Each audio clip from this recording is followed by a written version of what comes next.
Oui, bonjour à tous. Donc c'est mon deuxième talk aujourd'hui. Je vais vous présenter un petit peu les tokens de dev ainsi que les variables en design. Donc la question c'est de savoir en fait si c'est la même chose ou pas. D'abord je vais un peu me présenter. Moi je suis Alexandre Martin, je suis product designer chez Wizbee, qui sont juste en dessous d'ailleurs. Euh, j'ai plus de 4 ans d'expérience en ESN et aussi en startup. Je suis aussi designer de formation, j'ai fait des études diverses dans ce domaine. Alors, une variable design, c'est quoi? En fait, pour commencer, il y a un truc qui se dit, c'est que la communication, c'est difficile lorsqu'on parle différents langages.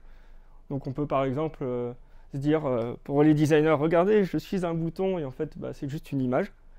Mais par contre, pour un développeur, bon, on voit pas très bien, mais en fait, il y a du code en React qui est là, où il y a un button, type button, variante primary, icon start, voilà. Donc ça, c'est un peu le code qui est affiché. Donc finalement, on dit aussi, regardez, c'est un bouton pour les développeurs, mais en fait, on parle pas du tout le même langage. Donc en fait, la question qui se pose, c'est ce que Noga Man, donc, qui est engineer manager chez Figma, s'est posé comme question. Et c'est de réduire la frontière entre les designers et les développeurs et d'avoir à peu près les mêmes façons de travailler. Et donc pour ça, il y a un truc en design et en dev aussi qui s'appelle les primitives au niveau des tokens et des variables. Donc par exemple pour les développeurs, pour vous les développeurs en front-end notamment, on va avoir les tokens en CSS, SCSS. Donc par exemple, on va avoir primary color, $primary color avec un code couleur, la font family base avec Helvetica Neue par exemple, ou je sais pas, des border radius small avec 4 pixels. Et en fait, les tokens CSS, donc vous pouvez mettre en string, en number, boolean, color, faire des tableaux aussi et des objets. Et ce que je voulais dire, c'est que pour les designers, on a la même chose. On a un truc qui s'appelle les variables Figma. Et en fait, avec ça, on peut créer donc des strings en texte, des nombres, des booléens et des couleurs. Donc je vais vous montrer un petit peu comment ça fonctionne. Alors là, je suis sur Figma du coup. Alors je ne sais pas si vous allez bien voir si on peut éteindre. Voilà. Là, j'ai un petit projet où l'idée, ça va être de créer un bouton avec un border radius, avec une font family en boot2 et une font weight en 300, et avec quelques couleurs. Donc je vais aller dans la partie, l'onglet de droite qui s'appelle les variables. Et hop, on va se mettre dans démo. Et ici, en fait, je peux créer une variable. Donc je vais mettre un peu sur le côté. Tac, et on va faire une variable couleur qu'on va appeler par exemple blue.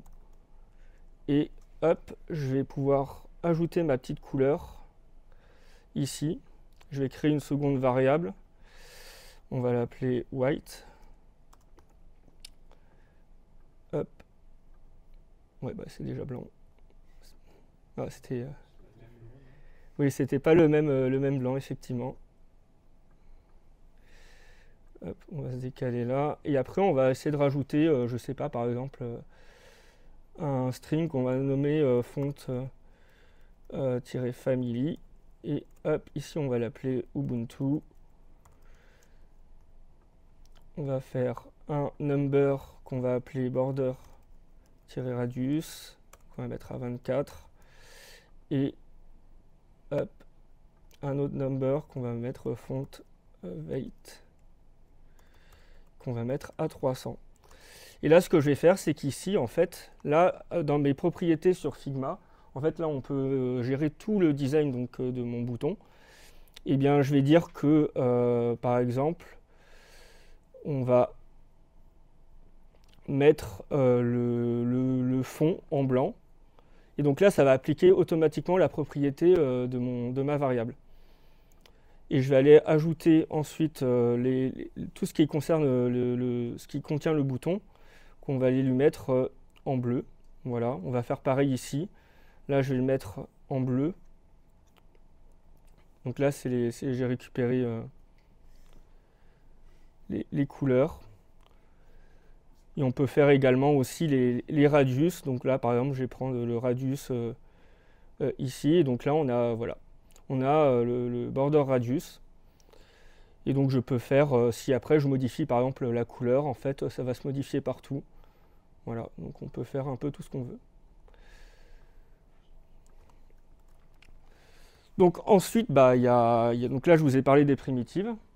Donc en fait, en primitive, on va dire, on a des couleurs bleues, on a des margins, des spacing en 32 pixels, des choses comme ça. Mais on a aussi un truc qui s'appelle les alias. Et donc on va faire ce qu'on appelle des semantic tokens. Et en alias, par exemple, en code, on va prendre le dollar surface primary, on va dire que on va écrire dollar surface primary, on va dire que c'est correspondant au background-color. Et ben en code, en variable, on va pouvoir faire exactement la même chose. Et là, on va pouvoir définir un peu plus des niveaux supplémentaires de variables.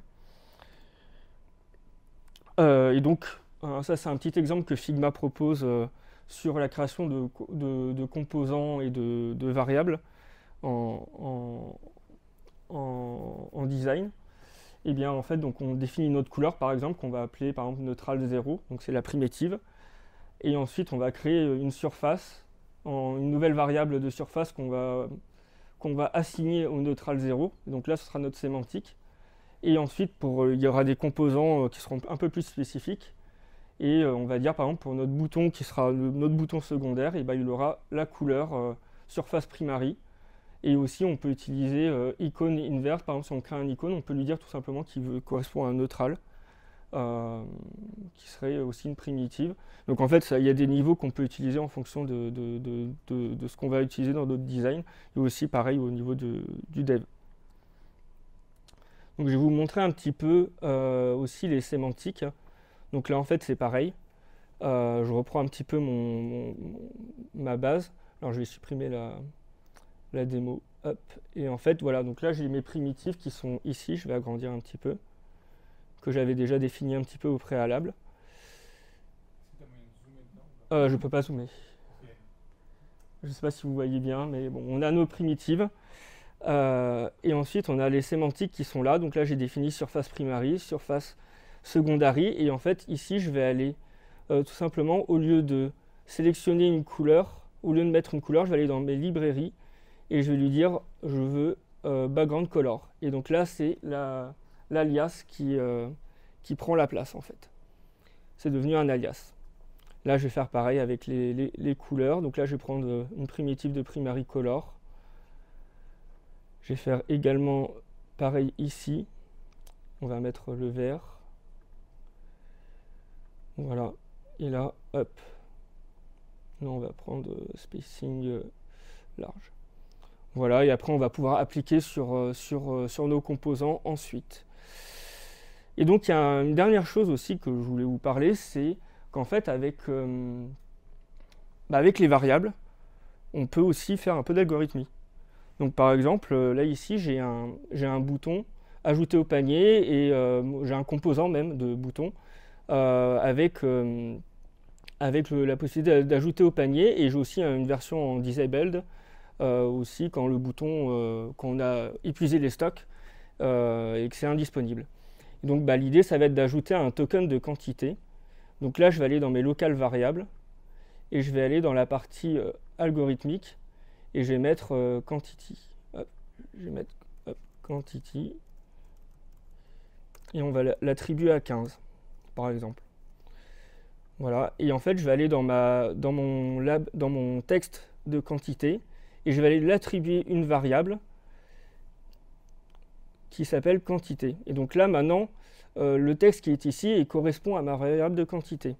Et ce que je vais faire, c'est que là dans mon prototypage, dans Figma on a une partie de prototypage, je vais pouvoir lui dire je crée une interaction et je vais lui créer une condition. Et donc là en fait on voit qu'on a la possibilité de faire du if-else, notamment sur Figma. Donc par exemple, je vais dire if quantity